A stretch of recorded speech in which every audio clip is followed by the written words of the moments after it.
Hello दोस्तों, स्वागत है आप सबका मेरे इस YouTube channel daily job update में। आज की जो जॉब अपडेट है वो है हिंदुस्तान पेट्रोलियम कॉरपोरेशन लिमिटेड की तरफ से, एचपीसीएल की तरफ से। इन्होंने बहुत सारी वैकेंसीज निकाली है for different different branch and different different streams. तो कौन कौन अप्लाई कर सकता है ये जानने के लिए वीडियो में बने रहें। तो ये एक गवर्नमेंट पीएसयू है, परमानेंट जॉब है, और जो सैलरी है वो है 18 लाख तक का सीटीसी ये जो है वो प्रोवाइड कर रहे हैं फॉर इंजीनियरिंग फ्रेशर्स। और अगर आपके पास एक्सपीरियंस है तो आप अप्लाई कर सकते हैं। फ्रेशर्स, एक्सपीरियंस सभी लोग अप्लाई कर सकते हैं। और जो जॉब है और सैलरी जो है वो आपके लेवल के हिसाब से अलग अलग है। तो अगर आप इम्पोर्टेंट डेट्स देखेंगे तो ये एप्लीकेशन जो है स्टार्ट हो चुका था 25 फ़ेब से। आज हो रहा है 27 फ़ेब जब मैं ये वीडियो बना रहा हूँ। और इसकी लास्ट डेट है एप्लीकेशन की 25 मार्च। तो 25 मार्च से पहले पहले आप अप्लाई कर दें इस पर। तो अगर आपने डिप्लोमा किया है तो डिप्लोमा वाले के लिए भी वैकेंसी है। तो डिप्लोमा वालों के लिए जो वैकेंसीज़ हैं वो है जूनियर एग्जीक्यूटिव की, जिसमें सैलरी रेंज जो है वो 30,000 से लेके 1,20,000 तक का है। और टीए डीए एचआरए मिला के जो है वो आपका सीटीसी बनेगा। तो आप देख सकते हैं इसमें अलग अलग ब्रांचेस के लिए वैकेंसीज़ हैं। Junior executive civil, mechanical, electrical, chemical, quality control, HR, mechanical engineer, electrical engineer. तो ये जो है मैकेनिकल इंजीनियर, इलेक्ट्रिकल इंजीनियर, ये फ्रेशर्स इंजीनियर्स जिन्होंने बीटेक 4 ईयर का डिग्री प्रोग्राम किया है इंजीनियरिंग में, उनके लिए है। और इनका अगर आप सैलरी रेंज देखोगे तो वो है 50,000 से 1,60,000 तक। और अलग अलग ब्रांच के लिए अलग अलग वैकेंसीज़ हैं इसमें। जैसे मैकेनिकल के लिए 72 है, इलेक्ट्रिकल इंजीनियरिंग के लिए 37 है, सिविल के लिए 17 है, केमिकल के लिए 15 है। अगर आपने ऑफिसर फाइनेंस सीए किया है तो 30 है।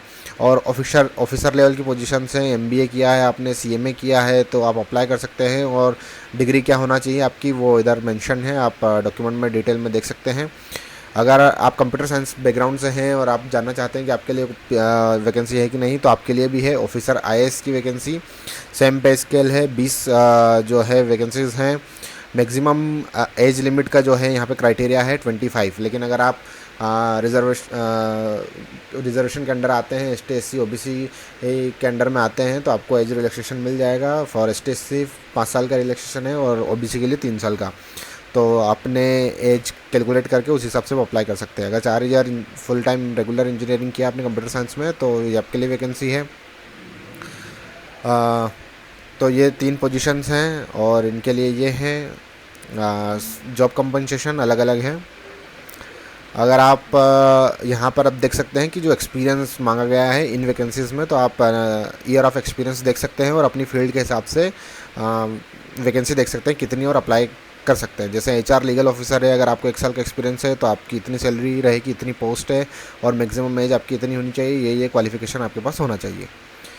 वहीं अगर हम बात करें senior officer, assistant manager, safety, अगर ये लोकेशन जो है वो उत्तर प्रदेश की है तो सैलरी रेंज आपकी यहाँ इतनी इतनी रहेगी। अगर आपको 5 साल का एक्सपीरियंस है तो 60,000 से 1,80,000 के बीच में रहेगी। वहीं अगर 8 साल का एक्सपीरियंस है तो 70,000 से लेके 20,000 तक की रहेगी। आपका जो वैकेंसी है यहाँ पे 2 है। और मैक्सिमम एज अगर आपने 5 साल का एक्सपीरियंस है तो 30 साल होना चाहिए, और अगर 8 साल का एक्सपीरियंस है तो 33 साल। और ये आपकी ब्रांचेस होनी चाहिए, एजुकेशन क्वालिफिकेशन होना चाहिए। वैसे ये असिस्टेंट मैनेजर की पोजीशन है, सेफ्टी वालों के लिए है तमिलनाडु में। यहाँ पर एक्सपीरियंस आप देख सकते हैं। तो ये अलग अलग वैकेंसी है। बहुत ही बड़ा डॉक्यूमेंट है ये, 105 पेज का डॉक्यूमेंट है, जहाँ पर हर डिपार्टमेंट के लिए, हर ब्रांच के लिए, हर स्ट्रीम के लिए वैकेंसीज़ हैं। तो आप प्लीज़ ये डॉक्यूमेंट को चेकआउट कीजिए। ये इस डॉक्यूमेंट की लिंक जो है वो मैं इस पीडीएफ इस वीडियो के डिस्क्रिप्शन में भी ऐड कर दूंगा और इस वीडियो के कमेंट में भी पिन कर दूंगा। तो आप प्लीज़ जाके इस बार डॉक्यूमेंट को स्कैन कीजिए, क्योंकि वीडियो बनाने में मिस हो सकता है। अगर आपका स्ट्रीम मिस हो गया या अगर आपकी ब्रांच मिस हो गई और आपको जानकारी चाहिए तो आप डायरेक्टली इस डॉक्यूमेंट में जाके सर्च कर सकते हैं, क्योंकि बहुत बड़ा डॉक्यूमेंट है ये, 105 पेज का डॉक्यूमेंट है। और मैंने कुछ चीज़ें हाईलाइट करके रखी है ताकि आसानी हो, कोई चीज़ छूटे ना। तो मैं आपको वो सारी जानकारी देते रहूँगा इसमें। अगर आप एजुकेशन क्वालिफिकेशन देखना चाहते हैं, अगर आप मैकेनिकल इंजीनियर के पोस्ट के लिए अप्लाई करना चाहते हैं तो उसमें कौन कौन सी ब्रांचेस एलिजिबल है। अगर आपने मैकेनिकल इंजीनियरिंग की है, मैकेनिकल एंड ऑटोमेशन इंजीनियरिंग की है, मैन्युफैक्चरिंग साइंस इंजीनियरिंग, तो ये सारी ब्रांचेस हैं जो एलिजिबल है मैकेनिकल इंजीनियरिंग के अंडर। अगर आप इलेक्ट्रिकल इंजीनियरिंग के लिए अप्लाई करना चाहते हैं तो यहाँ पे आप देख सकते हैं इलेक्ट्रिकल इंजीनियरिंग के लिए ब्रांचेस लिस्टेड हैं। वहीं सिविल के लिए, देन केमिकल, इंस्ट्रूमेंटल, और अगर आप आईएएस जो कैटेगरी थी ऑफिसर आईएएस, तो उसके लिए अप्लाई करना चाहते हैं कंप्यूटर साइंस में, अगर आपने इन डिग्री से बीटेक किया है तो आप अप्लाई कर सकते हैं। जैसे artificial intelligence and machine learning, cyber security, all branches are eligible for computer science. Same chemical engineering के लिए। और इसके बाद जो नेक्स्ट इम्पोर्टेंट डिटेल है उस पर डाइव इन करते हैं सीधे। तो ये बहुत ही बड़ा डॉक्यूमेंट है, आप खुद जाके इसको एक बार चेकआउट ज़रूर कीजिएगा, कोई इंपॉर्टेंट डिटेल मिस ना हो जाए। वैसे तो मैंने पूरा डॉक्यूमेंट पढ़ के इम्पोर्टेंट चीज़ जो है वो हाईलाइट की है, तो आप ज़रूर चेक कर सकते हैं इसको। अलग अलग स्ट्रीम और अलग अलग ब्रांचेस के लिए बहुत सारी वैकेंसीज़ हैं। प्लीज़ आप एक बार इस डॉक्यूमेंट को गो थ्रू करिए। अब मैं आपको बता दूं कि इसका जो टेस्ट पैटर्न वो होगा वो किस तरीके से होगा। तो एक इन्होंने कंप्यूटर बेस्ड टेस्ट रखा है, psychometric analysis, skill test, personal and technical interview, physical fitness efficiency test. तो बेसिकली ये कंप्यूटर टेस्ट रखेंगे, सीबीटी है, where applicable will consist of objective question, जहाँ पर ऑब्जेक्टिव क्वेश्चंस रहेंगे। अगर subjective as well as for legal HR officer उनके लिए अलग रहेगा पैटर्न।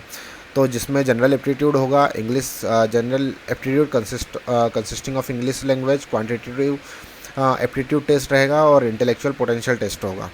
टेक्निकल आपके जो है वो डोमेन से रिलेटेड होगा। तो अगर आप कंप्यूटर साइंस के लिए अप्लाई कर रहे हैं तो कंप्यूटर साइंस का होगा, मैकेनिकल से अप्लाई कर रहे हैं तो मैकेनिकल का है। अगर आप फाइनेंस, एचआर, लीगल केस से अप्लाई कर रहे हैं तो उसके बिहाफ पे होगा। तो बेसिकली ये जिस तरीके से गेट एग्ज़ाम होती है, गेट एग्ज़ाम का ही पैटर्न है, जहाँ पर 2 सेक्शन होते हैं, एप्टीट्यूड और टेक्निकल। तो इसी तरीके से ये पैटर्न है। एग्ज़ाम कब होगी? तो जो टेंटेटिव डेट है वो है 3 मई को।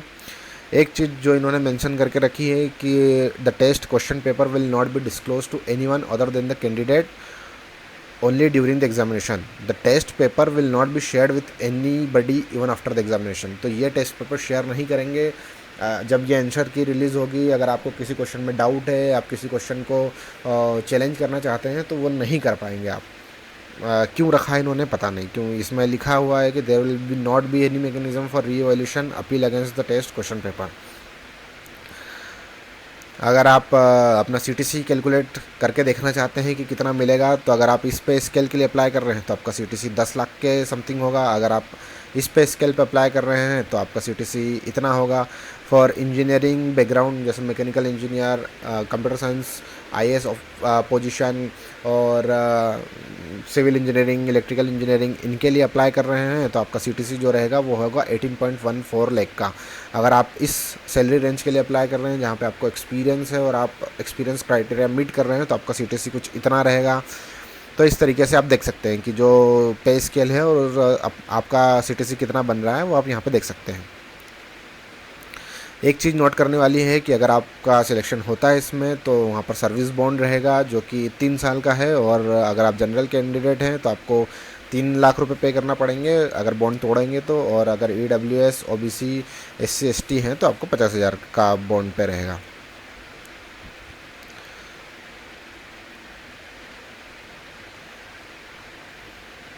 और कैटेगरी वाइज अगर वैकेंसी डिस्ट्रीब्यूशन देखना है तो फॉर इस पोस्ट के लिए टोटल पे इस पे स्केल के लिए एससी में 66 है, एसटी में 50, ओबीसी में 80, ईडब्ल्यूएस में 41 और अनरिजर्व में 177। तो आप देख सकते हैं यहाँ पे फॉर इंजीनियरिंग 60, 31, ओबीसी में 91, ईडब्ल्यूएस में 39 और अनरिजर्व 179 वैकेंसी। तो बम्पर वैकेंसी निकाली है एचपीसीएल ने।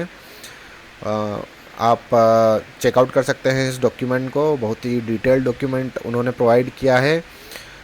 और मैक्सिमम एज लिमिट की जो मैंने बात की थी पहले कि अगर आप एससी, एसटी कैटेगरी के अंदर आते हैं तो 5 साल का एज रिलैक्सेशन मिलेगा। वहीं अगर आप ओबीसी में हो तो 3 साल का रिलैक्सेशन मिलेगा। पीडब्ल्यूडी अनरिजर्व कैटेगरी से हो तो 10 साल तक का। और पीडब्ल्यूडी ओबीसी नॉन क्रिमिलियर में आते हैं देन 13 ईयर का। एंड अगर पीडब्ल्यूडी एसटी और एससी में आते हैं तो 50 ईयर का रिलैक्सेशन मिलेगा। तो ये सारी इंपॉर्टेंट डिटेल्स मैंने शेयर की आपके साथ में। अगर एप्लीकेशन फ़ीस की बात करें तो for ST SC PWD candidate कोई फ़ीस नहीं है। अगर आप general OBC non creamy layer या क्रीमी लेयर या EWS कैंडिडेट हैं तो आपके लिए एप्लीकेशन फ़ीस जो है वो 1000 रुपये है। विथ GST 18% GST है, तो 180 रुपीज़ जो है वो आपको GST लगेगा। तो टोटल जो आपका वो हो जाएगा 1180 रुपये। तो देख सकते हैं आप, ये डॉक्यूमेंट बहुत ही डिटेल्ड में है और बहुत सारी वैकेंसीज निकाली है इस बार HPCL ने। तो प्लीज़ अगर आप एलिजिबिलिटी क्राइटेरिया मैच करते हैं, एजुकेशन क्वालिफ़िकेशन मैच करते हैं, तो प्लीज़ अप्लाई कीजिए, क्योंकि ये बहुत ही अच्छी अपॉर्चुनिटी है, गवर्नमेंट जॉब है, परमानेंट जॉब है। Thank you.